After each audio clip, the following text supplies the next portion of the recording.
So, you live in Frederick and you want to enjoy this awesome city with your dog, right? Of course you do. Well, let's talk about how to find the right trainer to help make that happen. Yeah, that sounds amazing, doesn't it? Strolling along Carroll Creek without a care in the world. But we all know what it's really like when your dog is pulling your arm off trying to get to something on Market Street. A good trainer is the bridge between that stress and the peaceful walk you're dreaming of. So, here's how we're going to break it down. First, what it's really like for a dog living in Frederick. Then, we'll help you figure out your goals. Next, picking the right trainer for you. And finally, where to practice everything you learn. All right, first up, let's talk about the Frederick dog experience. Because what makes our town unique also makes training here unique. I mean, think about it. One minute you could be in a crowded farmer's market, and the next, you're on a quiet nature trail. Your dog has to be able to handle both. A trainer who gets Frederick knows this. They'll prepare your dog for your actual life, not just some generic training room. Okay, so before you even Google a single trainer, the very first step is to get clear on what your dog actually needs. What are you trying to accomplish? And to start, just ask yourself this: what kind of training really fits your life? Because believe me, there isn't just one way to do it. You've got a few different options. Group classes, they're awesome for your dog to be around other dogs, and they're usually easier on the wallet. Private lessons, though, that's where you get that focused one-on-one help for your dog's specific quirks. So what's the one thing that's driving you the most crazy?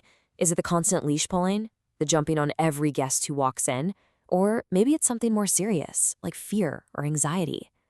Knowing your main goal helps you find a trainer who's a perfect match for that problem. All right, this is the big one. How do you actually choose the right trainer?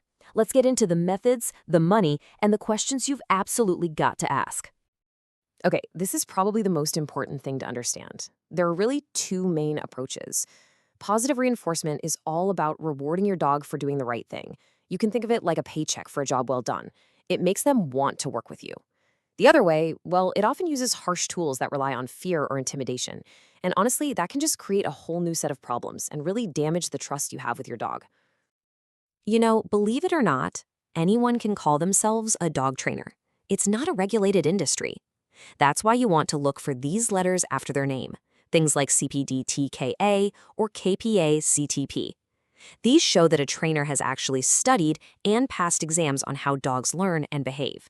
It's a huge sign that they're serious about their profession. And of course, we have to talk about what this costs. As you can see, the price in the Frederick area really depends on what you need. A group class for a few weeks might run you a couple $100s. But something intensive, like a board and train, where your dog lives with the trainer, well, that's a much bigger investment. This should give you a good ballpark of what to expect. So, when you're on the phone with a potential trainer, have these questions ready. You're listening for answers about positive methods, how they'll create a plan just for your dog, and this is a big one, what you need to be doing at home, because the practice you do between sessions is what makes it all work. Okay, so you've hired a trainer, you've got a plan. Now it's time for the real test, taking it all out on the road, right here in our town. And where you practice really, really matters. You don't want to go from 0 to 100. You want to start somewhere quiet and then slowly, gradually add more distractions. These spots are perfect for practicing on-leash skills. You could walk the paths in Baker Park or along Carroll Creek. Even the neighborhood trails in Warman's Mill are great for getting used to everyday sights and sounds. This variety is what teaches your dog to listen to you no matter what's going on. Now, for skills like coming when called, you absolutely need a safe, fenced-in space. And luckily, we have some great official dog parks just for that. Places like Ballinger Creek or Utica Park are designed for this. They're the right spot to work on that recall and let your dog have some safe social time. It is so different and so much safer than just letting them run loose in an open field. And last but not least, just a friendly reminder of the local rules.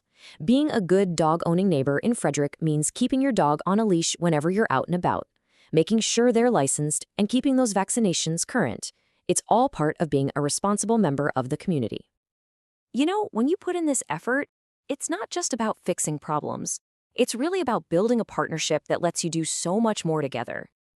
Just imagine it, enjoying an outdoor concert at Baker Park, walking through the farmer's market without any stress, exploring all the beautiful trails around here.